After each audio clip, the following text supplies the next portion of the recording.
ಕಾಲ್ ಕಟ್ಟಾದ್ಮೇಲೆ ಮತ್ತೆ ಕಾಲ್ ಟ್ರೈ ಮಾಡಿದೆ ಅಧಿರಾಜ್ಗೆ ಅದು ಕನೆಕ್ಟ್ ಆಗದೆ ಇರೋದ್ರಿಂದ ಕೋಪದಿಂದ ಕೈಲಿದ್ದ ಫೋನ್ ಎಸ್ದು ಬಾರಿಸಿ ಎಷ್ಟು ಜಂಪ ನನ್ನ ಜೊತೆ ಆಟ ಆಡ್ತಿದ್ದಾಳೆ. ಈ ಬಾರಿ ನನ್ನ ಕೈಗೆ ಸಿಗಲಿ ಹೇಳ್ತೀನಿ ಅವಳ ಕತೆ ಅಂತ ಕೋಪದಿಂದ ತನ್ನ ಹಿಡಿ ಬಿಗಿತ ಅಂದ್ಕೊಂಡ. ಅವನ ಕೋಪವನ್ನು ನೋಡ್ತಿದ್ದ ದಾಸ್, ಸರ್ ಮೇಡಮ್ ಎಲ್ಲಿದ್ರು ತಿಳಿತಾ ಅಂತ ಕಂಗಾಲಾಗಿ ಕೇಳ್ದ. ಆರಾಧ್ಯ ಎಲ್ಲಿದ್ದಾಳೋ ಏನು ಮಾಡ್ತಿದ್ದಾಳೋ ಎಲ್ಲವೋ ಅಧಿರಾಜ್ ಗೊತ್ತು. ಆದರೆ ಅವಳಿಗೋಸ್ಕರ ಒಂದು ಚಾನ್ಸ್ ಕೊಡಬೇಕಂತ ಅಂದ್ಕೊಂಡಿದ್ದ ಅಧಿರಾಜ್. ಆದರೆ ಇವಾಗ ಆರಾಧ್ಯ ಮಾತಾಡಿದ ಮಾತುಗಳಿಗೆ ಸಿಕ್ಕರೆ ಕೆನ್ನೆಗೆ ಒಂದು ಬಾರಿಸೋ ಅಷ್ಟು ಕೋಪ ಬರ್ತಿದೆ. ಏನಂದ್ಲು? ನಾನು ಮತ್ತೊಬ್ಬಳನ್ನ ಮದುವೆ ಆಗಬೇಕಾ? ನಿಜಕ್ಕೂ ಈ ಥಾಟ್ ಯಾಕೆ ಬರುತ್ತೆ ಅವಳಿಗೆ? ನಾನು ಇನ್ನೊಬ್ಬಳನ್ನ ಮದುವೆ ಆಗ್ತೀನಿ ಅಂತ ಅವಳಂದ್ರೆ ಇಷ್ಟ ಇಲ್ಲ ಅಂತ ಎಂದಾದರೂ ಅವಳಿಗೆ ಹೇಳಿದ್ದೀನಾ? ನಿಜಕ್ಕೂ ಆಗ ಬಿಹೇವ್ ಮಾಡಿದ್ದೀನಾ ಅಂತ ಅಂದ್ಕೊಳ್ತಿದ್ದು ಅಧಿರಾಜ್ಗೆ ಆರಾಧ್ಯ ಮೇಲೆ ಕೋಪ ಹೆಚ್ಚಾಯಿತು. ಎದುರುಗಡೆ ಆರಾಧ್ಯ ಏನಾದರೂ ಇದ್ದಿದ್ದರೆ ಮುಗಿಸ್ಬಿಡ್ಬೇಕು ಅನ್ನೋಷ್ಟು ಕೋಪ ಬಂತು. ಸ್ವಲ್ಪ ಹೊತ್ತಿಗೆ ಕಾವ್ಯ ಆರಾಧ್ಯ ಇಬ್ಬರು ಒಂದು ಸಣ್ಣ ಹೋಟೆಲ್ ರೂಮ್ ತೊಗೊಂಡು ಆ ಕೋಣೆ ಒಳಗಡೆ ಹೋದರು.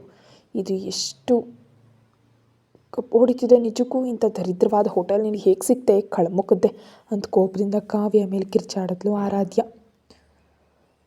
ಎಲ್ಲ ಹಾಳಾಗಿದ್ದ ಗೋಡೆಗಳು ಆ ಹೋಟೆಲ್ ನೋಡ್ತಿದ್ರೆ ಆರಾಧ್ಯಗೆ ವಾಂತಿ ಬರುವಂಥ ಫೀಲಿಂಗ್ ಬಂತು. ಮಾಸ್ ಹೋಗಿದ್ದ ಬ್ಲ್ಯಾಂಕೆಟ್ಗಳಿಂದ ಕೂಡಿದ ಆ ರೂಮ್ ನೋಡಿದ ಆರಾಧ್ಯಗೆ ಹೊಟ್ಟೆನೇ ತೊಳಸ್ದಂಗೆ ಆಗೋಯ್ತು. ಇಷ್ಟು ದೊಡ್ಡ ಬದುಕಿ ಕೊನೆಗೆ ಇಂಥ ರೂಮ್ನಲ್ಲಿ ಇರಬೇಕಾಗಿ ಬರ್ತಿದ್ಯಲ್ಲ ಅಂತ ಮನಸ್ಸಿನಲ್ಲೇ ಬೇಸರ ಪಟ್ಕೊಂಡ್ಳು. ಆದರೆ ಅಧಿರಾಜ್ನಿಂದ ತಪ್ಪಿಸ್ಕೊಳ್ಬೇಕಂದ್ರೆ ಇದಕ್ಕಿಂತ ಬೇರೆ ಮಾರ್ಗ ಕಾಣಿಸ್ಲಿಲ್ಲ ಆಕೆಗೆ. ನೀನು ಕೊಟ್ಟು ಬಿಸಾಡೋ 1,000 ರೂಪಾಯಿಗೆ ಈ ರೂಮ್ ಸಿಗದೆ 5 ಸ್ಟಾರ್ ಹೋಟೆಲ್ ರೂಮ್ ಕೊಡ್ತಾರ ನಿನಗೆ ಅಂತ ಕೋಪದಿಂದ ಅಂತ ಇಷ್ಟಕ್ಕೂ ನೀನು ಸ್ನಾನಕ್ಕೆ ಹೋಗ್ತಿದ್ಯಾ ಇಲ್ವಾ ಅಂತ ಕೇಳಿದ್ಲು ಕಾವ್ಯ. ಮುಖವೆಲ್ಲ ವಿಕಾರವಾಗಿಟ್ಕೊಂಡು, ಏನೋ ಇಲ್ಲಿ ಸ್ನಾನ ಮಾಡಬೇಕಾ? ಅದರ ಬದಲಿಗೆ ಸುಮ್ಮನೆ ಮಲಗೋದು ತುಂಬ ಬೆಟರ್. ನಾಳೆ ಮಾರ್ನಿಂಗ್ ಇಲ್ಲಿಂದ ಖಾಲಿ ಮಾಡಿದ್ಮೇಲೆ ಆವಾಗ ಆಲೋಚಿಸ್ತೀನಿ ಅಂತಂದ್ಲು ಆರಾಧ್ಯ. ಸ್ವಲ್ಪ ಹೊತ್ತಿನ ನಂತರ ಫೋನ್ ನೋಡ್ತಾ ಒಬ್ಬರು ಟಿ ವಿ ನೋಡ್ತಾ ಒಬ್ಬರು ಕಾಲವನ್ನು ಕಳೀತಾ ಇದ್ರು. ಹೋಟೆಲ್ನಲ್ಲಿ ಬೆಂಕಿ ಮತ್ತು ಅಧಿರಾಜ್ನ ಎಂಟ್ರಿ. ಇಷ್ಟರಲ್ಲೇ ಒಮ್ಮೆಲೆ ಹೊರಗಿನಿಂದ ದೊಡ್ಡ ದೊಡ್ಡ ಅರಚಾಟ ಕೇಳಿಸೋದ್ರಿಂದ ಕಂಗಾಲಾಗಿಬ್ಬರು ಒಬ್ಬರ ಮುಖ ಒಬ್ಬರು ನೋಡ್ಕೊಂಡು ಬಾಯರಿಂದ ಎದ್ದು ನಿಂತರು. ಏನಾಯಿತು, ಯಾಕೆ ಹೊರಗೆ ಅರಚಾಟ ಕೇಳಿಸ್ತಿದೆ ಅಂತ ಕಂಗಾಲಾಗಿ ಕೇಳಿದ್ಲು ಕಾವ್ಯ. ಏನೋ ನನಗೇನು ಗೊತ್ತು, ನೀನು ಕಂಗಾಲಾಗ್ಬೇಡ, ನಾನು ಹೋಗಿ ನೋಡ್ತೀನಿ ಅಂತ ಹೇಳಿ ಡೋರ್ ಹತ್ರ ಹೊರಟ ಆರಾಧ್ಯಕ್ಕೆ ಡೋರ್ ಕೆಳಗಿನ ಸಂದಿನಿಂದ ಹೊಗೆ ಒಳಗಡೆ ಬರೋದು ಕಾಣಿಸ್ತು. ಅಯ್ಯೋ ಕಾವ್ಯ, ಹೊರಗೇನೋ ಫೈರ್ ಆಕ್ಸಿಡೆಂಟ್ ಆದಾಗಿದೆ, ಕೋಣೆ ಒಳಗಡೆ ಹೊಗೆ ಬರ್ತಿದೆ ನೋಡು ಅಂತ ಕಂಗಾಲು ಪಡ್ತಾ ಡೋರ್ ಓಪನ್ ಮಾಡೋದಕ್ಕೆ ಟ್ರೈ ಮಾಡಿದ್ಲು ಆರಾಧ್ಯ. ಆದರೆ ಅದು ಎಷ್ಟಕ್ಕೂ ತೆರೀಲೇ ಇಲ್ಲ. ಇಬ್ಬರು ಅಳೋ ಮುಖ ಇಟ್ಕೊಂಡು ಒಬ್ರನ್ನೊಬ್ರು ನೋಡಿಕೊಂಡ್ರು. ಅಷ್ಟರಲ್ಲೇ ರೂಮ್ ಒಳಗಡೆ ಬಂದ ಹೊಗೆಯಿಂದ ಇಬ್ಬರು ಉಸಿರುಗಟ್ಟುವಂತಾದರು. ಅಮ್ಮೋ, ಇದು ಓಪನ್ ಆಗ್ತಿಲ್ವಲ್ಲೇ, ಇವಾಗ ಹೇಗೆ? ನಾವಿಬ್ಬರಿಲ್ಲ ಸತ್ತು ಹೋಗ್ತೀವ ಏನು ಅಂತ ಭಯದಿಂದ ಅಂತಿದ್ದ ಕಾವ್ಯ ಮಾತಿಗೆ ಇನ್ನೂ ಸ್ವಲ್ಪ ಕಂಗಾಲಾಗ್ಬಿಟ್ಲು ಆರಾಧ್ಯ. ಕಂಗಾಲಾಗಿ ಪಕ್ಕದಲ್ಲಿದ್ದ ವಿಂಡೋ ಓಪನ್ ಮಾಡೋದಕ್ಕೆ ಹೋದರೆ ಅದು ಕೂಡ ಓಪನ್ ಆಗಲಿಲ್ಲ. ದುಡ್ಡಿ ಕಷ್ಟ ಬಿದ್ದು ಇಂಥ ಚೀಪ್ ಹೋಟೆಲ್ಗೆ ಬಂದಿದ್ದಕ್ಕೆ ಶಾಸ್ತಿ ಆಯಿತು ಅಂತ ಬೇಸರ ಪಟ್ಕೊಂಡ್ಲು ಆರಾಧ್ಯ. ಪಕ್ಕದಲ್ಲಿದ್ದ ಫ್ಲವರ್ ವಾಸ್ ತೊಗೊಂಡು ಕಿಟಕಿ ಗ್ಲಾಸ್ ಹೊಡೆದು ರೂಮ್ನಲ್ಲಿರೋ ಹೊಗೆ ಹೊರಗೆ ಹೋಗುವಾಗ ಮಾಡಿದ್ಲು ಆರಾಧ್ಯ. ಆ ಹೊಗೆ ನಡುವಿನಿಂದ ಕಿಟಕಿಯಿಂದ ಹೊರಗೆ ನೋಡಿದ ಆರಾಧ್ಯ ಆಶ್ಚರ್ಯಪಟ್ಟು, ಹೇ ಕಾವ್ಯ ಅಂತ ಗಟ್ಟಿಯಾಗಿ ಹಚ್ಚಿದ ತಕ್ಷಣ ಏನಾಯ್ತೇ ಅಂತ ಕಂಗಾಲಾಗಿ ವಿಂಡೋ ಹತ್ರ ಓಡಿ ಬಂದು ಕಾವ್ಯ ಹೊರಗೆ ನೋಡೋ ಅಷ್ಟರಲ್ಲಿ ಹೋಟೆಲ್ನಲ್ಲಿ ಬರ್ತಿರೋ ಹಾಗೆ ಎಲ್ಲೂ ಕಾಣಿಸ್ಲಿಲ್ಲ. ತಕ್ಷಣ ಇಬ್ಬರು ಅಲ್ಲಿಂದ ಹೊರಗೆ ಧುಮುಕೋದಕ್ಕೆ ಟ್ರೈ ಮಾಡಿದ್ರೆ ಕೆಳಗೆಲ್ಲ ಸೂಜಿಗಳಂತೆ ಕೆತ್ತಿದ ಕೋಲುಗಳು ಸಾಲಾಗಿ ಚುಚ್ಚಿಟ್ಟಿರೋದು ನೋಡಿ, ಇಲ್ಲಿಂದ ಧುಮುಕಿದ್ರೆ ಪ್ರಾಣದೊಂದಿಗೆ ಬದುಕೋದಾಗಿರಲಿ, ನೇರವಾಗಿ ನರಕೋಕ್ಕೆ ಹೋಗ್ತೀವಿ ಅಂತ ಭಯದಿಂದ ಅಂದ್ಲು ಕಾವ್ಯ. ಏನು ಮಾಡೋಣ ಇವಾಗ? ಅನಾವಶ್ಯಕವಾಗಿ ಇಲ್ಲಿಗೆ ಬಂದು ಸಿಲ್ಕೊಂಡ್ವು. ಆ ಡೆವಿಲ್ ಜೊತೆ ಸ್ವಲ್ಪ ಹೊತ್ತು ಜಗಳ ಆಡಿ ಸುಮ್ಮನೆ ಇರ್ಬೋದಿತ್ತೇನೋ ಅಂತ ಅಂತಿದ್ದು ಆರಾಧ್ಯ ಗಂಟಲನ್ನ ಕೈಗಳಿಂದ ಹಿಡ್ಕೊಂಡು, ಕಳಮುಖದೊಳೆ ಇದೆಲ್ಲ ನಿನ್ನಿಂದಲೇ ಕಣೆ. ಮನೆಯಲ್ಲಿ ಗಂಡನ ಜೊತೆ ಜಗಳ ಆಡೋದು, ಹೋಟೆಲ್ಸಿಗೆ ಬರೋದು ಈ ಮಧ್ಯೆ ಎಲ್ರಿಗೂ ಫ್ಯಾಷನ್ ಆಗೋಗಿದೆ. ಅಧಿರಾಜನ್ ನಿನ್ನ ಫ್ರೀ ಆಗಿಬಿಟ್ಟು ತಪ್ಪು ಮಾಡಿದ್ರು, ಇವಾಗ ನಿನ್ನಿಂದಲೇ ನನ್ನ ಪ್ರಾಣ ಕೂಡ ಹೋಗ್ತಿದೆ, ಇವಾಗ ಏನು ಮಾಡಬೇಕಂತ ಗಟ್ಟಿಯಾಗಿ ಅಳೋದಕ್ಕೆ ಸ್ಟಾರ್ಟ್ ಮಾಡಿದ್ಲು ಕಾವ್ಯ. ಕಾವ್ಯ, ನೀನು ನನ್ನನ್ನು ವೀಕ್ ಮಾಡಿಬಿಡು ಪ್ಲೀಸ್, ಈಗಾಗಲೇ ಭಯದಿಂದ ಸಾಯ್ತಿದ್ದೀನಿ ಅಂತಿದ್ದಂತೆ ಅಳ್ತಾ, ಹೇಯ್, ನನ್ನ ಮದುವೆ ಮೇಲೆ ಎಷ್ಟು ಆಸೆ ಇಟ್ಕೊಂಡಿದ್ದೀನಿ, ಮದುವೆ ಇರಲಿ, ಕನಿಷ್ಠ ಮದುವೆ ನೋಟ ಕೂಡ ಆಗದೆ ಸಾಯ್ತಿದ್ದೀನಿ. ದೇವ್ರೇ, ಇಂಥ ಡೆತ್ತ ನಿಜಕ್ಕೂ ಎಕ್ಸ್ಪೆಕ್ಟ್ ಮಾಡಿರಲಿಲ್ಲ ಆರಾಧ್ಯ. ಅಯ್ಯೋ ದೇವ್ರೇ ಅಂತ ತನ್ನ ಮುಗಿಸಿನುತ್ತಾ ಅಂದ್ಲು ಕಾವ್ಯ. ರೂಮ್ ಒಳಗಡೆ ಬರ್ತಿದ್ದ ಹೊಗೆ ಇನ್ನೂ ಹೆಚ್ಚಾಗೋಗಿ ಎದುರಿಗಿದ್ದವ್ರು ಕಾಣಿಸ್ತಂತೆ ಕಷ್ಟ ಆಗ್ತಿದ್ರೆ ಕೋಪದಿಂದ ಕಾವ್ಯಳನ್ನ ಬಾತ್ರೂಮ್ ಒಳಗಡೆ ಎಳೆದು ಬೀಗ ಹಾಕಿದ್ಲು ಆರಾಧ್ಯ. ಇನ್ನಕ್ಕೆ ಸ್ಮೆಲ್ ಅದು ಇದು ಅಂದ್ಯಲ್ಲ, ಇವಾಗ ಬರ್ತಿಲ್ವಾ? ಸಾವು ಭಯ ಎಲ್ಲವನ್ನ ದೂರ ಮಾಡ್ತಾ ಅಂತ ಅರ್ಸ್ತಿದ್ದ ಕಾವ್ಯಾಳ ಮಾತುಗಳನ್ನ ಕೇಳಿಸ್ಕೊಳ್ಳದೆ, ಅದು ಮೇಲ್ ವಿಂಡೋ ಇದೆ ನೋಡು, ತಕ್ಷಣ ಗ್ಲಾಸಸ್ ತೆಗೆದು ಹಾಕ್ತಾರೆ ನಾವು ಹೊರಗಡೆ ಧುಮುಕಬಹುದು ಅಂದ್ಲು ಆರಾಧ್ಯ. ಅವ್ರು ತಪ್ಪಿಸ್ಕೊಳ್ಳೋದಕ್ಕೆ ಯಾವುದೇ ಆಧಾರ ಸಿಗದೆ ಕೊನೆಗೆ ವೆಂಟಿಲೇಷನ್ ವಿಂಡೋಸ್ ಮೇಲೆ ಆಧಾರ ಪಟ್ಟಿಬ್ಬರು ಹೊರಗೆ ಹೇಗಾದರೂ ಹೋಗಬೇಕಂತ ಡಿಸೈಡ್ ಮಾಡಿಕೊಂಡ್ರು. ಪಾಪ ಅಷ್ಟೆಲ್ಲ ಹೊರಗಿನ ರೂಮ್ ಪೂರ್ತಿ ಅದು ಫುಲ್ಲು ರೂಮ್ ಸ್ಪ್ರೆಡ್ ಆಗಿತ್ತು ಹೊಗೆ. ತಕ್ಷಣ ರಿಯಾಕ್ಟ್ ಆದ ಕಾವ್ಯ, ಮುಂಚೆ ನಾನು ಮೇಲೆ ಹೋಗ್ತೀನಿ, ಆಮೇಲೆ ನಿನ್ನ ಮೇಲೆ ಎಳಿತೀನಿ ಅಂತ ಕಷ್ಟಪಟ್ಟು ಮೇಲಿರೋದು ಕಾವ್ಯ ಆರಾಧ್ಯಳನ್ನು ಎಳೆಯೋದಕ್ಕೆ ಟ್ರೈ ಮಾಡ್ತಿದ್ದಾಳೆ. ಆದರೆ ಎಷ್ಟು ಪ್ರಯತ್ನಿಸಿದ್ರು ಆರಾಧ್ಯ ಕಾವ್ಯಳ ಹಾಗೆ ಮೇಲೆ ಇರೋದಕ್ಕಾಗ್ತಿಲ್ಲ. ಎಷ್ಟು ಹೊತ್ತು ಮಾಡ್ತೀಯೇ, ಬೇಗ ಮೇಲೇರು, ಸ್ವಲ್ಪ ಹೊತ್ತು ಹೀಗೆ ಇದ್ದರೆ ಈ ಹೊಗೆಗೆ ಸತ್ತು ಹೋಗೋ ಆಗಿದೆ ಅಂತ ಆರಾಧ್ಯ ಮೇಲೆ ಗಟ್ಟಿಯಾಗಿ ಅರಿಸ್ತಿದ್ದಾಳೆ ಕಾವ್ಯ. ಹೊಗೆ ಅಷ್ಟರಲ್ಲೇ ಬಾತ್ರೂಮ್ ಒಳಗಡೆ ಕೂಡ ಬರೋದ್ರಿಂದ ಅದರಲ್ಲಿ ಉಸಿರುಗಡ್ತಿದ್ದ ಆರಾಧ್ಯ. ನನ್ನಿಂದ ಆಗ್ತಿಲ್ಲ, ಇಲ್ಲೇ ಸತ್ತು ಹೋಗಾಗಿದೆ ಕಾವ್ಯ ಅಂತ ಅತ್ಲು ಆರಾಧ್ಯ. ಅಲ್ಲಿವರೆಗೂ ಧೈರ್ಯವಾಗಿದ್ದ ಕಾವ್ಯ ಕೂಡ ಆರಾಧ್ಯಳನ್ನು ನೋಡಿ ಹೆದರ್ತಾ, ಏನೂ ಆಗಲ್ಲ, ಮತ್ತೆ ಇನ್ನೊಂದು ಬಾರಿ ಟ್ರೈ ಮಾಡು, ಬಾತ್ರೂಮ್ ಒಳಗಡೆ ಕೂಡ ಬರ್ತಿದೆ ಹೊಗೆ, ಇಲ್ಲ ಬೇಗ ಬಾ ಅಂತ ಅಳ್ತಾ ಅಂದ್ಲು ಕಾವ್ಯ. ಅವಳ ಮಾತಿಗೆ ಟ್ರೈ ಮಾಡ್ತಾನೆ ಇದ್ದ ಆರಾಧ್ಯ ಹೊಗೆ ಉತ್ತರಕ್ಕೆ ತಡೆಯಲಾಗದೆ ಬಲವಾಗಿ ಉಸಿರಾಡ್ತಾ ಗಟ್ಟಿಯಾಗಿ ಕೆಮ್ತಾ ಕೆಳಗೆ ಬಿದ್ಲು. ಆರಾಧ್ಯ ಅಂತ ಗಟ್ಟಿಯಾಗಿ ಅಳ್ತಿದ್ದ ಕಾವ್ಯ ಅವಳೊಂದಿಗೆ, ಬಾಯ್ ಕಾವ್ಯ, ನಮ್ಮ ಸ್ನೇಹಕ್ಕೆ ಇವತ್ತು ಎಂಡ್ ಕಾರ್ಡ್ ಬಿದ್ದು ಹೋಗ್ತಿದೆ ಅನ್ನುತ್ತಾ ಪೂರ್ತಿಯಾಗಿ ಪ್ರಜ್ಞೆ ಕಳ್ಕೊಂಡ್ಲ ಆರಾಧ್ಯ. ಆರಾಧ್ಯನೇ ಇಳ್ದಿದ್ರೆ ನಾನು ಕೂಡ ಬದುಕಲ್ಲ, ಇಬ್ಬರು ಸೇರಿ ಸಾಯ್ತೀವಿ ಆರಾಧ್ಯ ಅಂತ ಅಳುತ್ತೆ. ಮತ್ತೆ ಅವಳು ಕೂಡ ವಾಶ್ರೂಮ್ ಒಳಗಡೆ ಧುಮ್ಕೋದಕ್ಕೆ ಟ್ರೈ ಮಾಡಿದ್ಲು ಕಾವ್ಯ. ಕರೆಕ್ಟಾಗಿ ಅದೇ ಟೈಮ್ಗೆ ಒಳಗಡೆ ಬಂದ ಒಬ್ಬ ಪರ್ಸನ್ ಆರಾಧ್ಯಳನ್ನು ತನ್ನ ಕೈಗಳಿಗೆ ಎತ್ಕೊಂಡ. ಅವನ್ನ ನೋಡಿದ ಕಾವ್ಯ ಕಂಡು ದೊಡ್ಡದು ಮಾಡ್ಕೊಳ್ತಾ, ಅಧಿರಾಜ್ ಸರ್ ಅಂತ ಆಶ್ಚರ್ಯದಿಂದ ಕರೆದ್ಲು. ಕೋಪದಿಂದ ಕಾವ್ಯಳನ್ನು ನೋಡಿ, ಏನು ಮಾಡ್ತಿದ್ಯಾ ಅಲ್ಲಿ ಅಂತಂದ ತಕ್ಷಣ ಭಯದಿಂದ ತನ್ನ ಕೈಯನ್ನು ಬಿಟ್ಟು ಬಿಡಬೇಕು ಅಂದ್ಕೊಂಡು ಕಾವ್ಯ ಕೆಳಗೆ ಬಿದ್ದರೆ ಸಾಯ್ತೀನಿ ಅಂತ ಭಯ ಆಗಿ ಮತ್ತಲ್ಲೇ ಇದ್ದ ಗ್ರಿಲ್ಸ್ ಗಟ್ಟಿಯಾಗಿ ಹಿಡ್ಕೊಂಡು ಗಾಳಿಯಲ್ಲಿ ತೂಗಾಡ್ತಿದ್ದಾಳೆ. ಮಾಡಿದ ಘನ ಕಾರ್ಯ ಸಾಕು, ಹೊರಟು ಬಾ ಅನ್ನುತ್ತಾ ಆರಾಧ್ಯಳನ್ನು ಎತ್ಕೊಂಡು ಹೊರಗೆ ಹೋಗ್ತಾ ಅಂದ ಅಧಿರಾಜ್. ಕಷ್ಟಪಟ್ಟು ಮತ್ತೆ ಬಾತ್ರೂಮ್ ಒಳಗಡೆ ಇಳಿದ ಕಾವ್ಯ ಅಧಿರಾಜ್ ಹಿಂದೆ ಬಂದ್ಲು. ಮೇಲೆ ವಿಂಡೋ ಹತ್ರ ಏರಿದ್ರಿಂದ ಹೆಚ್ಚು ಹೊಗೆ ಇಲ್ಲದೆ ಇರೋದ್ರಿಂದ ಕಾವ್ಯಾಳ ಹೆಲ್ತ್ ಚೆನ್ನಾಗಿತ್ತು. ಅಧಿರಾಜ್ ಹಿಂದೆ ಮಾಮೂಲಾಗಿ ಬಂದ್ಬಿಟ್ಲು. ಅಧಿರಾಜ್ ಬರುವಷ್ಟರಲ್ಲಿ ಆ ರೂಮ್ ಪೂರ್ತಿ 80% ಉರಿದು ಹೋಗಿತ್ತು. ಅಲ್ಲಿ ಹೊಗೆ ತುಂಬ ಹೆಚ್ಚಾಗಿದೆ, ಬೆಂಕಿ ಕೂಡ. ಆರಾಧ್ಯ ಕಾವ್ಯ ಒಡೆದು ಹಾಕಿದ ಕಿಟಕಿ ಹತ್ರಕ್ಕೆ ಬಂದು, ಕಮಾನ್ ಲೇಟ್ ಮಾಡಬೇಡ, ಫಾಸ್ಟಾಗಿ ಧುಮುಕು ಅಂತ ಕಾವ್ಯಾಗ ಆರ್ಡರ್ ಮಾಡಿ ಅಧಿರಾಜ್ ಆರಾಧ್ಯಳೊಂದಿಗೆ ಸೇರಿ ಹೊರಗೆ ಕೆಳಗೆ ಧುಮುಕ್ತಾ. ಅಷ್ಟರಲ್ಲಿ ಕೆಳಗಿದ್ದ ಕೋಲುಗಳನ್ನ ತೆಗೆದು ಹಾಕಿದ್ದ ದಾಸ್ ಪೂರ್ತಿ ಕ್ಲಿಯರ್ ಮಾಡಿಟ್ಟಿದ್ರಿಂದ ಅವ್ರಿಗೆ ಯಾವುದೇ ಏಟು ತಗಲಿಲ್ಲ. ಕೆಳಗೆ ಬೀಳತ್ಲೆ ಬೇಬಿ ಬೇಬಿ ಅಂತ ಕಂಗಾಲಾಗಿ ಅವಳ ಕೆನ್ನೆಗಳನ್ನ ತಡ್ತಾ ಕರೆದ ಅಧಿರಾಜ್. ಅವನ ಕಣ್ಣುಗಳಲ್ಲಿ ಇದುವರೆಗಿದ್ದು ಕೋಪ ಇಲ್ಲ, ಆರಾಧೆಗೆ ಏನಾಯಿತು ಅನ್ನೋ ಭಯ ಮಾತ್ರ ಕಾಣಿಸ್ತಿದೆ. ಮತ್ತೊಂದು ಮಿನಿಟ್ ನಂತರ ಕಣ್ ತೆರೀತ್ಲೆ, ನಿನ್ನಿಂದಲೇ ನಾನು ಸತ್ತು ಹೋಗ್ತಿದ್ದೆ ಡೆವಿಲ್ ಅಂತ ಕೋಪದಿಂದ ಅಧಿರಾಜ್ನ ಹೊಡೆದ್ಲು ಆರಾಧ್ಯ. ಅವಳು ಹೊಡಿತಿದ್ದ ಏಟುಗಳನ್ನ ಲೆಕ್ಕಿಸ್ಕೊಳ್ಳದೆ ಕಣ್ ತೆರೆದಿದ್ದಾಳೆ ಅನ್ನೋ ಆನಂದದಿಂದ ಆರಾಧ್ಯಳ ಹಣೆ ಮೇಲೆ ಗಟ್ಟಿಯಾಗಿ ಮುತ್ತಿಟ್ಟು, ನೀನು ದೂರ ಆದರೆ ನಾನು ಬರೆಸೋದಕ್ಕೆ ಸಾಧ್ಯವೇ ಅಂದ ಅಧಿರಾಜ್. ತಾನು ಬರೋದು ಸ್ವಲ್ಪ ಲೇಟ್ ಆಗಿದ್ರೆ ಆರಾಧ್ಯ ಏನಾಗಿ ಹೋಗ್ತಿದ್ಲೋ ಅನ್ನೋ ಬೇಸರವನ್ನು ಅವನು ಊಹಿಸ್ಕೊಳ್ಳೋದಕ್ಕೂ ಆಗಲಿಲ್ಲ. ನಿನ್ನಿಂದಲೇ ನಾನು ಯಾವಾಗಲೂ ಹೀಗೆ ಅಪಾಯದಲ್ಲಿ ಬೀಳ್ತಿರ್ತೀನಿ. ನೀನು ಕೋಪದಿಂದ ಮಾತಾಡ್ತಿದ್ದಿದ್ರೆ ನಾನು ನಿಜಕ್ಕೂ ಮನೆಯಿಂದ ಓಡ್ ಬರ್ತಾನೆ ಇರಲಿಲ್ಲ. ಎಲ್ಲದಕ್ಕೂ ರೀಸನ್ ನೀನೇ ಅಂತ ಅಳತ್ಲೇ ಇದ್ದಾಳೆ ಆರಾಧ್ಯ. ತನ್ನ ಹೊಡಿತಿದ್ದ ಆರಾಧ್ಯ ಎಷ್ಟು ಬೇಸರಿದ್ದಾಳೆ ಅಂತ ಅರ್ಥ ಮಾಡ್ಕೊಂಡು ಗಟ್ಟಿಯಾಗಿ ಅವನ್ನ ತೋಳಿನಲ್ಲಿ ಬಿಗಿದು ಹಿಡ್ಕೊಂಡ ಅಧಿರಾಜ್. ಕೆಲವು ಮಿನಿಟ್ಗಳಿಗೆ ಅಳು ನಿಲ್ಲಿಸಿ ಬಿಕ್ಕಳಿಸಿದ ಆರಾಧ್ಯಳನ್ನು ದೂರ ಸರಿಸಿ ಅವಳ ಮುಖದ ಮೇಲೆ ಬಿದ್ದ ಕೂದಲನ್ನು ಕಿವಿ ಹಿಂದಕ್ಕೆ ತಳ್ತಾ, ಚೆನ್ನಾಗಿದೆಯಾ ಅನ್ನೋ ಸ್ಮೂತ್ ವಾಯ್ಸ್ನನ್ನು ಕೇಳಿದ ಅಧಿರಾಜ್. ನಿಜಕ್ಕೂ ಹೋಟೆಲ್ ಯಾಕೆ ಹಾಗಾಯಿತು? ಎಷ್ಟು ಓಪನ್ ಮಾಡಬೇಕು ಅಂದ್ಕೊಂಡ್ರು ಆ ಡೋರ್ ಯಾಕೆ ತೆರೀಲಿಲ್ಲ? ಅಷ್ಟರಲ್ಲೇ ಕಿಟಕಿಯಿಂದ ಧುಮ್ಕೋಣ ಅಂತ ಟ್ರೈ ಮಾಡಿದೆ, ಆದರೆ ಕೆಳಗೆಲ್ಲ ದೊಡ್ಡ ದೊಡ್ಡ ಕೋಲ್ಗಳಿವೆ. ನಿಜಕ್ಕೂ ಇದೆಲ್ಲ ನೋಡ್ತಿದ್ರೆ ಯಾರು ನನ್ನ ಮುಗಿಸೋದಕ್ಕೆ ಟ್ರೈ ಮಾಡ್ದಾಗಿದೆ ಅನ್ನಿಸ್ತಿದೆ. ನಿಜಾನೇನಾ ಅಧಿರಾಜ್ ಅಂತ ಭಯದಿಂದ ಕೇಳಿದ್ಲು ಆರಾಧ್ಯ.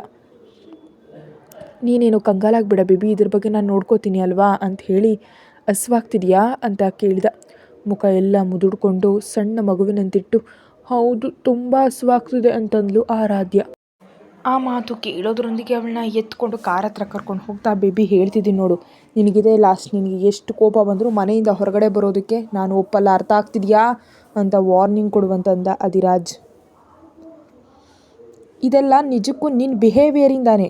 ನಿಜಕ್ಕೂ ಯಾರು ನನ್ನ ಜೊತೆ ಅಷ್ಟು ಕೋಪದಿಂದ ಮಾತಾಡೋದು ಕೇಳಿದ್ರು ಅಂತ ತಪ್ಪೆಲ್ಲ ಅವನದೇ ಅನ್ನೋ ಆಗ ಮಾತಾಡಿದ್ಲು ಆರಾಧ್ಯ. ನನ್ನ ಹೆಂಡತಿ ಕೈಯನ್ನ ಯಾವನೋ ಮುಟ್ಟಿದ್ರೆ ಸುಮ್ಮನೆ ಇರೋ ಅಷ್ಟು ತಾಕತ್ ಇಲ್ದವನಲ್ಲ ನಾನು. ನನ್ನ ಹೆಂಡತಿ ನನಗೆ ಸ್ವಂತ, ಹಾಗೆ ನಿನ್ನ ತಪ್ಪಿ ನನ್ನ ಲೈಫ್ನ ಇನ್ನೊಬ್ಳಿಗೆ ಪ್ಲೇಸ್ ಇರೋದು ಸಾಧ್ಯನೇ ಇಲ್ಲ, ನೆನ್ಪಿಟ್ಕೋ ಅಂತ ಗಟ್ಟಿಯಾಗಿ ಹೇಳಿದ ಅಧಿರಾಜ್. ಒಂದು ಕ್ಷಣ ಅವನ ಕಣ್ಣುಗಳೊಳಗೆ ನೋಡ್ತಾ, ಹಾಗಿದ್ರೆ ಗಾರ್ಡನಲ್ಲಿ ಯಾಕೆ ನೀನು ಮಾತಾಡಲಾಗದೆ ಮಾತುಗಳನ್ನ ಮಧ್ಯದಲ್ಲಿ ನಿಲ್ಲಿಸ್ಬಿಟ್ಲು. ಆರಾಧ್ಯ ತಲೆ ತಗ್ಗಿಸ್ಕೊಂಡು ನಾಚಿಕೆಯಿಂದ ಕೆಂಪಗಾಯ್ತು ಅವಳ ಮುಖ ಎಲ್ಲ. ಸರಿ ಓಕೆ ಬೇಬಿ, ಓಪನ್ ಪ್ಲೇಸ್ನ ನಿನಗಾಗಿ ಮಾಡೋದು ಇಷ್ಟ ಇಲ್ದಿದ್ರೆ ಸರಿ, ನಮ್ಮ ಬೆಡ್ರೂಮ್ನಲ್ಲಿ ಅದಕ್ಕಿಂತ ಮುಂಚೆ ಪ್ರೊಸೀಡ್ ಆಗ್ತೀವಿ ಅಂತ ಅಸ್ಕಿ ಆಗಂತಿದ್ದ ಅಧಿರಾಜ್ ಮಾತಿಗೆ ಬಾಯಿ ತೆರೆದುಕೊಂಡು ನೋಡುತ್ತಾ ಉಳಿದು ಹೋದ್ಲು ಆರಾಧ್ಯ. ಅಲ್ಲಿದ್ದ ಡೈರೆಕ್ಟಾಗಿ ಬಂಗ್ಲೆಗೆ ಬಂದರು ಮೂವರು. ಮೊದಲ ಬಾರಿ ಮನೆಯನ್ನು ನೋಡ್ತಿರೋ ಕಾವ್ಯ ತುಂಬ ಆಶ್ಚರ್ಯಪಟ್ಲು. ಬಾಯಿ ತೆರ್ಕೊಂಡು ಬಂಗ್ಲೆಯನ್ನು ನೋಡ್ತಾ ಉಳಿದೋದ್ಲು. ಏನು ಈ ರೇಂಜಲ್ಲಿ ವಾಟರ್ ಫಾಲ್ಸ್ ಸುರಿಸ್ತಿದ್ಯಾ, ಬಂಗ್ಲೆ ಮುಳುಗೋಗೋ ಆಗಿದೆ ಅಂತ ಹೇಳಿದ್ಲು ಆರಾಧ್ಯ. ಕಾವ್ಯ ತಕ್ಷಣ ಬಾಯಿ ಮುಚ್ಕೊಂಡು ಕೋಪದಿಂದ ಆರಾಧ್ಯ ಕಡೆ ನೋಡ್ತಾ, ಅಷ್ಟೊಂದು ಸೀನಿಲ್ಲ ಬಿಡು, ಇದಕ್ಕಿಂತ ದೊಡ್ಡ ಪ್ಯಾಲೇಸ್ಗಳನ್ನ ನಾನು ನೋಡಿದ್ದೀನಿ ಅಂತಂದು ಕಾವ್ಯ ಮಾತಿಗೆ ಹೋಯ್ ಕೊಚ್ಕೊಳ್ಳೋದಕ್ಕೇನು ಕಡಿಮೆ ಇಲ್ಲ ಬಿಡು ಅಂತಂದ್ಲು. ನಿಜವಾಗಿಯೂ ನಿನ್ನ ಲೈಫ್ ನೋಡ್ತಿದ್ರೆ ನಂಗೆ ತುಂಬ ಜಲಸ್ಸಿ ಆಗ್ತಿದೆ. ಇಂಥ ಲಕ್ಸುರಿ ಲೈಫ್ ಲೀಡ್ ಮಾಡಬೇಕಂದ್ರೆ ತುಂಬ ಅದೃಷ್ಟ ಇರಬೇಕು ಅಂತ ಗಟ್ಟಿಯಾಗಿ ನಿಟ್ಟುಸಿರು ಬಿಡ್ತಾ ಅಂದು. ಅಧಿರಾಜ್ ಪಕ್ಕದಲ್ಲಿದ್ದರೆ ಇಬ್ಬರು ಹೀಗೆ ಬಾಯಿ ಬಿಡೋ ಧೈರ್ಯ ಕೂಡ ಮಾಡಲ್ಲ. ನನ್ನ ಅದೃಷ್ಟದ ಬಗ್ಗೆ ಆಮೇಲೆ ಮಾತಾಡೋಣ, ಮುಂಚೆ ತಿನ್ನೋದಕ್ಕೆ ಬಾ. ಆಮೇಲೆ ಡೆವಿಲ್ ಕೋಪ ಬಂದರೆ ಇಬ್ಬರನ್ನು ಉಪವಾಸ ಇಟ್ಟರು ಆಶ್ಚರ್ಯ ಪಡಬೇಕಾದ ಅವಶ್ಯಕತೆ ಇಲ್ಲ ಅಂತ ಕಾವ್ಯಳನ್ನು ಕರ್ಕೊಂಡು ಡೈನಿಂಗ್ ಹಾಲ್ ಕಡೆ ನಡೆದ್ಲು. ಇಷ್ಟು ಧನವಂತರು ಅದರಿಂದ ಸುತ್ತಲೂ ಅಷ್ಟು ಜನ ಬಾಡಿ ಗಾರ್ಡ್ಸ್ ಇರ್ತಾರೆ, ಇಲ್ದಿದ್ರೆ ಹುಡುಗಿಯರು ಯಾವಾಗಲೂ ಇವ್ರ ಸುತ್ತ ಹೂವಿನ ಸುತ್ತ ಬಟರ್ಫ್ಲೈ ತಿರುಗ್ತಿದ್ರು ಅಂತ ಅಂದ್ಕೊಂಡ್ಲು ಕಾವ್ಯ. ತಿಂದೆ ಆಲೋಚಿಸ್ತಿದ್ದು ಕಾವ್ಯಳನ್ನ ನೋಡಿ, ಏನು ಆಲೋಚಿಸ್ತಿದೆಯೇ, ಫುಡ್ ಇಷ್ಟ ಆಗಲಿಲ್ವಾ ಅಂದ್ಲು. ಅದೇನಿಲ್ಲ ಚೆನ್ನಾಗಿದೆ ಅಂತಂತಿದ್ದು ಕಾವ್ಯಾಗೆ. ಮತ್ತು ಯಾಕೆ ತಿಂತಿಲ್ಲ ಅಂತ ಆ ಕಡೆ ನೋಡ್ತಾ ಕೇಳೋದಕ್ಕೆ, ನೀನು ಹಾಗೆ ಶಿಸ್ತುತ್ತು ನುಗ್ಗಿಸ್ಕೊಳ್ಳೋ ಅಭ್ಯಾಸ ನನಗಿಲ್ಲ, ನಿಧಾನವಾಗಿ ತಿನ್ನೋದು ನನ್ನ ಹವ್ಯಾಸ, ನನ್ನ ಬಗ್ಗೆ ನಿನಗ್ಯಾಕೆ ಬಿಡು, ಮುಂಚೆ ನೀನು ತಿನ್ನು ಅಂತಿದ್ರೆ ಅವರಿಬ್ಬರ ಜಗಳವನ್ನು ನೋಡಿ ನಕ್ಕೊಂಡ್ರು ಸಾವಿತ್ರಿ. ಇಬ್ಬರು ತಿಂದ ಮೇಲೆ ಕಾವ್ಯಳನ್ನು ತನ್ನ ಕಾರ್ನಲ್ಲಿ ಮನೆಗೆ ಕಳಿಸಿ ತನ್ನ ಕೋಣೆಗೆ ಹೋದ್ಲು ಆರಾಧ್ಯ. ಬೆಡ್ ಮೇಲೆ ಕೂತ ಆಲೋಚಿಸಿದ್ದು ಅಧಿರಾಜ್ ಆರಾಧ್ಯ ಕೋಣೆ ಒಳಗಡೆ ಬರೋದನ್ನು ನೋಡಿ ಫಾಸ್ಟಾಗಿ ಹೋಗಿ ಡೋರ್ ಕ್ಲೋಸ್ ಮಾಡಿ ಗಟ್ಟಿಯಾಗಿ ಅವಳನ್ನ ಅಪ್ಕೊಂಡ. ಅವನ್ನ ದೂರ ತಳ್ತಿದ್ದು ಆರಾಧ್ಯ ತುಟಿಗಳ ಕ್ಷಣದಲ್ಲಿ ಕಚ್ಚಿಡ್ದ. ಆರಾಧ್ಯ ಬಗ್ಗೆ ಎಷ್ಟು ಹೆದರಿದ್ನೋ, ಇಷ್ಟು ಕಂಗಾಲಾಗಿದ್ದ ಅಂತ ತೋರಿಸ್ತಿದ್ದ. ಅವನ ಮೇಲೆ ಕೋಪ ತಂದ್ಕೊಳ್ತಿದ್ದಾಳೆ. 10 ಮಿನಿಟ್ಸ್ ನಂತರ ಅವಳನ್ನ ಬಿಟ್ಟು ಹೋಗಿ ಸ್ನಾನ ಮಾಡಬಾ ಅಂತ ಹೇಳ್ತಾ ಹೋಗಿ ಬೆಡ್ ಮೇಲೆ ಮಲಕ್ಕಣ್ಣು ಮುಚ್ಕೊಂಡ. ಯಾವಾಗಲೂ ತನಗೆ ಇಷ್ಟ ಬಂದಾಗ ಮಾಡೋದೇ, ಅದು ತನ್ನ ಫೀಲಿಂಗ್ಸ್ ನಿಜಕ್ಕೂ ಲೆಕ್ಕಿಸ್ಕೊಳ್ಳಲ್ಲ ಅನ್ನೋ ಕೋಪದಿಂದ ಟವಲ್ ತೊಗೊಂಡು ವಾಶ್ರೂಮ್ ಒಳಗಡೆ ನುಗ್ಗಿ ಹೋದ್ಲು. ಪ್ರಶಾಂತವಾಗಿ ಕೂತು ನಡೆದ ವಿಷಯದ ಬಗ್ಗೆ ಆಲೋಚಿಸಿ ಸ್ಟಾರ್ಟ್ ಮಾಡಿದ್ಲು. ನಿನ್ನೆಯಿಂದ ಹೋಟೆಲ್ನಲ್ಲಿ ಹೇಗೆ ಬಂದವು ಅವೆಲ್ಲ, ನಿಜಕ್ಕೂ ವಿಚಿತ್ರ. ನನ್ನ ಡೋರ್ ಮಾತ್ರ ಯಾಕೆ ತೆರೀಲಿಲ್ಲ, ನಿಜಕ್ಕೂ ಕಿಟಕಿ ಪಕ್ಕದಲ್ಲಿ ಕೋಲ್ಗಳು ಹೇಗೆ ಬಂದವು, ಯಾರಿಟ್ರು, ಇವೆಲ್ಲ ನೋಡ್ತಿದ್ರೆ ಯಾಕೋ ನನಗೆ ಅನುಮಾನ. ನಿಜವಾಗಿ ನನ್ನ ಮುಗಿಸೋದಕ್ಕೆ ಪ್ಲ್ಯಾನ್ ಮಾಡಿದಾರಾ? ಆದರೆ ಕಾವ್ಯ ಪಾಪ ಏನು ಮಾಡಿದ್ದಾಳೆ, ಕಾವ್ಯನ ಕೂಡ ಮುಗಿಸ್ಬೇಕು ಅಂದ್ಕೊಂಡಿದ್ದಾರೆ. ಅಧಿರಾಜ್ ಬರೋದು ಲೇಟ್ ಆಗಿದ್ದಿದ್ರು ಸತ್ತು ಹೋಗ್ತಿದ್ವು. ನನ್ನಿಂದ ಕಾವ್ಯ ಕೂಡ ಅಪಾಯದಲ್ಲಿ ಬಿದ್ಲು. ಯಾಕಿದೆಲ್ಲ ಮಾಡ್ತಿದ್ದಾರೆ? ಅಧಿರಾಜ್ ಮೇಲೆ ಇರೋ ದ್ವೇಷದಿಂದಲ, ಇನ್ನೇನಾದರೂ ರೀಸನ್ ಇದೆಯಾ? ನಿಜಕ್ಕೂ ನಾನು ಯಾವಾಗ ಅಪಾಯದಲ್ಲಿ ಇದ್ದ ಕ್ಷಣದಲ್ಲಿ ಅಧಿರಾಜ್ ಅಲ್ಲಿಗೆ ಹೇಗೆ ಬರ್ತಿದ್ದಾನೆ, ಅವ್ರಿಗೆ ನಾನು ಅಪಾಯದಲ್ಲಿದ್ದೀನಿ ಅಂತ ಹೇಗೆ ತಿಳಿಯುತ್ತೆ ಅಂತ ಆಲೋಚಿಸ್ತಾ ಗಂಟೆ ಕಾಲ ಕಳೆದ್ಬಿಟ್ಲು. ಹಾಗೆ ಗಂಟೆ ಕಳೆದ ನಂತರ ಸ್ನಾನ ಕಂಪ್ಲೀಟ್ ಮಾಡ್ಕೊಂಡು ಬೆಡ್ರೂಮ್ ಒಳಗಡೆ ಬಂದು ಆರಾಧ್ಯಾಗೆ ಅಧಿರಾಜ್ ಕಾಣಿಸ್ದೇ ಇರೋದ್ರಿಂದ ಎಲ್ಲಿಗೋದೆ ಈ ಮಹಾನುಭಾವ ಅಂದ್ಕೊಳ್ತಾ ರೂಮ್ನಿಂದ ಹೊರಗೆ ಬಂದ್ಲು. ತನ್ನ ಆಫೀಸ್ ರೂಮ್ನಲ್ಲಿ ಕೂತು ದಾಸ್ ಜೊತೆ ಮಾತಾಡ್ತಿದ್ದಾನೆ ಅಧಿರಾಜ್. ಅದನ್ನು ನೋಡಿ ಕುಮ್ಮಟದ ಹೊರಗೆ ನಿಂತು ಮರ್ಯಾಗ ಅವರ ಮಾತುಗಳನ್ನ ಕೇಳ್ತಿದ್ದಾಳೆ. ಸರ್, ನಾನು ಹೋಟೆಲ್ ಪೂರ್ತಿ ಚೆಕ್ ಮಾಡಿದೆ, ಉಳಿದ ಎಲ್ಲ ರೂಮ್ ಡೋರ್ಸ್ ಚೆನ್ನಾಗಿವೆ. ಆದರೆ ಮೇಡಮ್ ಇದು ಒಂದು ರೂಮ್ ಡೋರ್ ಮಾತ್ರ ಹೊರಗಿನಿಂದ ಕೋಲ್ನಿಂದ ಮೊಳೆಗಳು ಹೊಡೆದು ಬ್ಲಾಕ್ ಮಾಡಲಾಗಿತ್ತು ಅಂತ ಹೇಳ್ದ. ಆ ಮಾತು ಕೇಳಿದ ಅಧಿರಾಜ್ ಕೋಪದಿಂದಿದ್ದರೆ ಆರಾಧ್ಯನ ಕೂಡ ಮುಗಿಸೋದಕ್ಕೆ ಟ್ರೈ ಮಾಡ್ತಿದ್ದಾನಾ ಅಂತಂದ ತಕ್ಷಣ, ನೀವು ಅಂದದೇ ಕರೆಕ್ಟ್ ಅನಿಸಿದೆ ಸರ್. ಆ ಅಪಾಯಕ್ಕೆ ರಾಘವೇಂದ್ರ ಅವ್ರಿಗೆ ಸಂಬಂಧ ಇದೆ ಅಂತ ನನಗೆ ಅಂದ್ಕೊಂಡಿದ್ದೀನಿ. ಅವ್ರಿಗೆ ತಪ್ಪಿನ್ಯಾರಿಗೆ ಮೇಡಮ್ಗಾಗಲಿ ನಿಮಗಾಗಲಿ ಹಾನಿ ಮಾಡಬೇಕಾದ ಅವಶ್ಯಕತೆ ಇಲ್ಲ ಅಂತಂದ. ಮರೆಯಾಗ ಅವರ ಮಾತುಗಳನ್ನ ಕೇಳ್ತಿದ್ದ ಆರಾಧ್ಯ ರಾಘವೇಂದ್ರ ಹೆಸರು ಕೇಳಿಸ್ದೆ ಗಾಬರಿಗೆ ಬಿದ್ದು, ಚಿಕ್ಕ ಮಾವ ಅಂತ ಸಣ್ಣದಾಗ ಅಂದ್ಕೊಳುತ್ತೆ, ಅಂದರೆ ಸಾವಿತ್ರಿ ಹೇಳಿದ ನಿಜಾನೇನಾ ಅಂದ್ಕೊಂಡ್ಳು. ಹೋಟೆಲ್ನಲ್ಲಿ ಎಷ್ಟು ಹೆದರಿದ್ಲು ನೆನಪು ಮಾಡ್ಕೊಳ್ತಾ, ನಿಜಕ್ಕೂ ಅವ್ನು ಮನುಷ್ಯನೇನಾ, ಇದ್ರ ಮನುಷ್ಯನ ಪ್ರಾಣವನ್ನು ಹೇಗೆ ತೆಗಿತಾರಮ್ಮ ಅಂದ್ಕೊಳ್ತಾ ಫಾಸ್ಟಾಗಿ ತನ್ನ ರೂಮ್ಗೊಳಗೆ ಹೊರಟೋದ್ಲು. ಬೆಡ್ ಮೇಲೆ ಕೂತ್ಕೊಂಡು ನನ್ನ ಮುಗಿಸೋದು ಕೂಡ ಟ್ರೈ ಮಾಡಿದ ಅಧಿರಾಜ್ ಮೇಲೆ ಕೋಪದಿಂದ ಅವನ ಹೆಂಡತಿ ಆಗಿರೋದು ನನ್ನ ಟಾರ್ಗೆಟ್ ಮಾಡಿದಾರಾ ಅಂತ ಅಂದ್ಕೊಂಡು ಆರಾಧ್ಯ ಅಷ್ಟರಲ್ಲೇ ಲೈಟಾಗಿ ತೊಗೊಳ್ತಾ ನನ್ನ ಹೆದರಿಸಿ ಅಧಿರಾಜ್ ದೂರ ಓಡು ಹೋಗೋಗಿ ಮಾಡ್ಬೇಕು ಅಂದ್ಕೊಂಡಿದ್ದಾರೆ ಅನಿಸುತ್ತೆ, ಅದೆಂದಿಗೂ ನಡೆಯಲ್ಲ, ಒಂದು ಸ್ಟ್ರಾಂಗ್ ಡಿಸಿಷನ್ ತೊಗೊಳ್ತಾ ಅಂದ್ಕೊಂಡ್ಳು. ಧನವಂತರ ಕುಟುಂಬದಲ್ಲಿ ಕೇವಲ ದುಡ್ಡು ಮಾತ್ರ ಎಲ್ರಿಗೂ ಕಾಣಿಸುತ್ತೆ, ಶತ್ರುಗಳಿಗೆ ಯಾರಿಗೂ ಕಾಣಿಸಲ್ಲ ಅಂತ ಅಂದ್ಕೊಳ್ಳದೆ ಇರೋದಕ್ಕಾಗಲಿಲ್ಲ. ಹಾಗೆ ಆಲೋಚಿಸ್ತಾ ನಿದ್ದೆಗೆ ಜಾರಿದ್ಲು. ದಾಸ್ ಜೊತೆ ಮಾತಾಡಿ ರೂಮ್ ಒಳಗಡೆ ಬಂದ ಅಧಿರಾಜ್ ಆರಾಧ್ಯ ಹಾಕೊಂಡಿದ್ದ ಸ್ಕರ್ಟ್ ಮೊಣಕಾಲಿನಿಂದ ಮೇಲ್ಜರುಗಿದ್ರಿಂದ ಅವಳ ಕಾಲುಗಳ ಮೇಲೆ ಸಣ್ಣ ಸಣ್ಣ ಗ್ಲಾಸ್ ಪೀಸ್ಗಳು ಚುಚ್ಚಿ ಹೋಗಿ ರಕ್ತದ ಗೆರೆ ಕಾಣಿಸಿದ್ವು. ಅದನ್ನು ನೋಡಿದ ಅಧಿರಾಜ್ ರಕ್ತ ಕುದೀತು. ತಕ್ಷಣ ಆರಾಧ್ಯ ನೋವಿ ಕದಲಿಸ್ತಿದ್ದ ಕಾಲುಗಳನ್ನ ಹಿಡಿದು ಮೆಲ್ಲಗೊತ್ತದ. ರಿಲ್ಯಾಕ್ಸ್ ಆಗಿ ಅನ್ಸೋದ್ರಿಂದ ಡೀಪ್ ಸ್ಲೀಪ್ ಒಳಗಡೆ ಹೊರಟೋದ್ಲು. ನಿದ್ದೆಯಲ್ಲಿ ಡೀಪ್ ಸ್ಲೀಪ್ ಒಳಗಡೆ ಹೊರಟೋಗಿದ್ದ ಆರಾಧ್ಯ ಹಿಂದೆ ಮಲಗೋದ್ರಿಂದ ತನ್ನ ಶರ್ಟ್ ಸ್ವಲ್ಪ ಮೇಲಿದ್ದಿದ್ದರಿಂದ ಅವಳ ನಡುವಿನ ಹತ್ತಿರ ಕೂಡ ಕೆಂಪು ಗೆರೆಗಳು ಕಾಣಿಸಿ ಶರ್ಟ್ ಸ್ವಲ್ಪ ಮೇಲ್ಜರಿಸಿ ನೋಡ್ದ. ಸಣ್ಣ ಸಣ್ಣ ಗ್ಲಾಸ್ಗಳು ಗೀಚ್ಕೊಳ್ಳೋದ್ರಿಂದ ನಡುವಿನ ಹತ್ರ ಹೊಟ್ಟೆ ಭಾಗದಲ್ಲಿ ಅಲ್ಲೆಲ್ಲ ಆಗಿತ್ತು ಗಾಯ. ಮೆಲ್ಲಗೆ ಗಾಯಗಳು ಜುಮ್ಮನ್ನತ್ಲೆ ನೋವಿಗೆ ಕದರಿದ್ಲು ಆರಾಧ್ಯ. ತಕ್ಷಣ ಇಟ್ಟಿದ್ದಂಥ ಆಯಿಂಟ್ಮೆಂಟ್ ತೊಗೊಂಡು ಗಾಯಗಳಿಗೆ ಅಪ್ಲೈ ಮಾಡಿ ಕಾಲುಗಳು ಕೂಡ ಅಪ್ಲೈ ಮಾಡೋದು ಸ್ಟಾರ್ಟ್ ಮಾಡ್ದ. ಆಯಿಂಟ್ಮೆಂಟ್ ಕೂಲಾಗಿರೋದ್ರಿಂದ ಕಂಗಾಲಾಗಿದ್ದ ಆರಾಧ್ಯ ತನ್ನ ನಡುವಿನ ಹತ್ರ ಟಾಪ್ ಕೊಂಚ ಮೇಲಿರೋದನ್ನು ಗಮನಿಸಿ ಕಂಗಾಲಾಗಿ ಎದ್ದು ಸಡನ್ನಾಗಿ ಕೂರೋದಕ್ಕೆ ಹೋದ್ಲು. ಹೇಳ್ಬೇಡ ಅಂತ ಕಾಲುಗಳಿಗೆ ಆಯಿಂಟ್ಮೆಂಟ್ ಅಪ್ಲೈ ಮಾಡತ್ಲೇ ಹೇಳ್ದ. ಏನು ಮಾಡ್ತಿದ್ದೀರಿ ನೀವು ಅಂತ ಕಂಗಾಲಾಗಿ ಕೇಳ್ತಾ ತನ್ನ ಕಾಲನ್ನು ಹಿಂದಕ್ಕೆ ತೊಗೊಳೋದಕ್ಕೆ ಹೋದ್ಲು. ಆದರೆ ಅವನು ತನ್ನ ಕಾಲುಗಳು ಬಿಡಲಿಲ್ಲ. ಅವನ ಕೈಯಲ್ಲಿದ್ದ ಆಯಿಂಟ್ಮೆಂಟ್ ನೋಡ್ಕೊಂಡು ಓಪನ್ ಆಗಿರೋ ನೋಡ್ಕೊಂಡು ಶರ್ಟ್ ಕೆಳಗಿಳಿಸಿದ್ಲು. ಇಲ್ಲಿರೋದು ನಾನೇ ತಾನೇ, ಕ್ಲೋಸ್ ಮಾಡಬೇಡ ಅಂತ ಸ್ಟೈಲಾಗಿ ನೋಡ್ತಾ ಅಂದ. ಅಧಿರಾಜ್ ಮಾತಿಗೆ ಸರಿ ಅನ್ನೋಗಿ ತಲೆ ಅಲ್ಲಾಡಿಸ್ದ ಆರಾಧ್ಯ. ಅಧಿರಾಜ್ ಹ್ಯಾಂಡ್ ವಾಶ್ ಮಾಡ್ಕೊಳ್ಳೋದಕ್ಕೆ ಹೋಗೋತ್ಲೆ ನಾಚಿಕೆಯಿಂದ ತಲೆ ಚಚ್ಕೊಳ್ತಾ ತನ್ನ ಅವತಾರವನ್ನು ನೋಡ್ಕೊಳ್ತಾ ತಕ್ಷಣ ಕಾಲುಗಳವರೆಗೂ ಬ್ಲ್ಯಾಂಕೆಟ್ ಹಾಕ್ಕೊಂಡು ಹ್ಯಾಂಡ್ ವಾಶ್ ಮಾಡ್ಕೊಳ್ಳೋದಕ್ಕೆ ವಾಶ್ರೂಮ್ ಒಳಗಡೆ ಬಂದು ಅಧಿರಾಜ್ ತನ್ನ ಹಿಡಿ ಬಿಗಿದು ಗೋಡೆ ಮೇಲೆ ಗಟ್ಟಿಯಾಗಿ ಹೊಡಿತಾ, ನನ್ನ ತಂಟೆಗೆ ಬಂದರೆ ಕರುಣಿಸಿ ಬಿಟ್ಟುಬಿಡ್ತಿದ್ದೆ, ಆದರೆ ನನ್ನ ಪ್ರಾಣಕ್ಕೆ ತಂಟೆ ಬಂದಿದೆಯಾ, ಅದು ಮಾಡಿದ್ದು ರಾಘವೇಂದ್ರ ಅಂತ ಹೊರಬಿದ್ದರೆ ಅದೇ ಅವನ ಕೊನೆ ದಿನ ಅಂತ ಕಣ್ ತುಂಬ ದ್ವೇಷದಿಂದ ಅಂದ್ಕೊಂಡ. ಸ್ನಾನ ಮಾಡಿ ಹೊರಗೆ ಬಂದಾಗ ಡ್ರೆಸ್ಸಿಂಗ್ ರೂಮ್ ಒಳಗಡೆ ಹೋಗ್ತಿದ್ರೆ ಅವ್ನ ನಡುವಿನ ಹತ್ರ ಬುಲೆಟ್ ತಗಲಿದ ಗಾಯ ನೆನಪು ಮಾಡಿತು. ಅದೃಷ್ಟವಶಾತ್ ಆ ದಿನ ಅಧಿರಾಜ್ ಪ್ರಾಣಾಪಾಯದಿಂದ ಹೊರಬರೆದಿದ್ದರೆ ಅಧಿರಾಜ್ ಎಂಪೈರ್ ಪೂರ್ತಿ ರಾಘವೇಂದ್ರ ಹತ್ರ ಇರ್ತಿತ್ತು. ಸ್ವಂತ ಮಗನಂತವನನ್ನು ಮುಗಿಸ್ಬೇಕಂತ ನೋಡಿದಾನೆ ಅಂದರೆ ನಿಜಕ್ಕೂ ಮನುಷ್ಯನ ಅಂದ್ಕೊಂಡ್ಳು.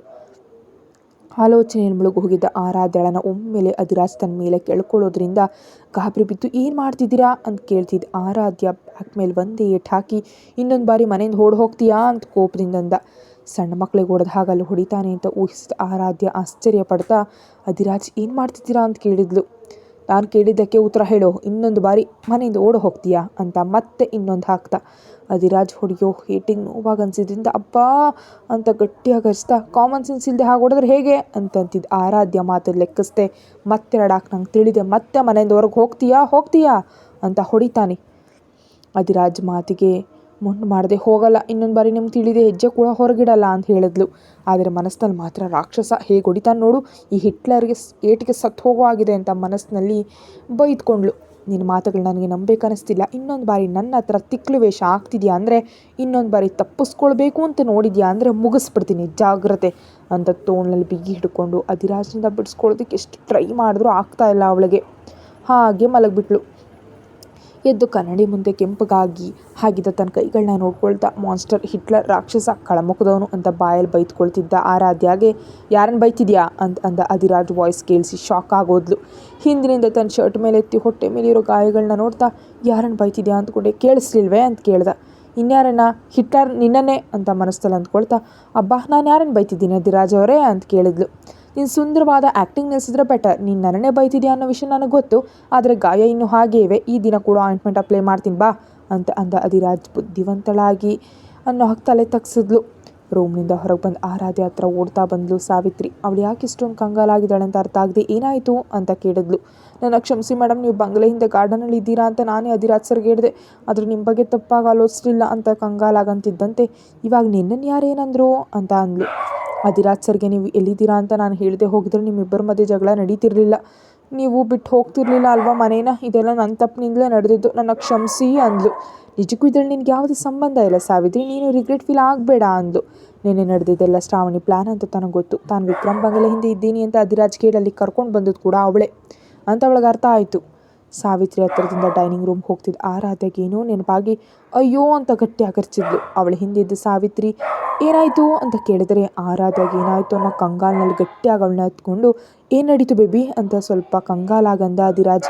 ಎಲ್ಲರ ಮುಂದೆ ಹಾಗೆ ತೋಡನ್ನಾಗಿಸ್ಕೊಳ್ಳೋದಕ್ಕೆ ಕೊಂಚ ತೊಂದರೆಗೊಳಗಾಗ್ತಾ, ಆ ಬ್ಯಾಗ್ ಅಧಿರಾಜ್ ಅವರೇ, ಅದರಲ್ಲಿ ಬಾರ್ಡರೆಲ್ಲ ಡೆಬಿಟ್ ಕಾರ್ಡ್ಸ್, ಕ್ರೆಡಿಟ್ ಕಾರ್ಡ್ಸ್ ಇನ್ನೂ ತುಂಬ ಇದ್ವು, ಅದು ಮಿಸ್ ಆಗೋದ್ರೆ ಅಮ್ಮ ಅಂತಂತಿದ್ದೆ. ಆರಾಧ್ಯ ಸೀರಿಯಸ್ ಆಗಿ ನೋಡ್ತಿದ್ದ ಅಧಿರಾಜ್ನ ನೋಡಿ ಇನ್ನೂ ಆ ಬ್ಯಾಗ್ ಸಿಗಲ್ವಾ ಅಧಿರಾಜ್ ಅವರೇ ಅಂತ ಅಮಾಯಕವಾಗದ್ಲು.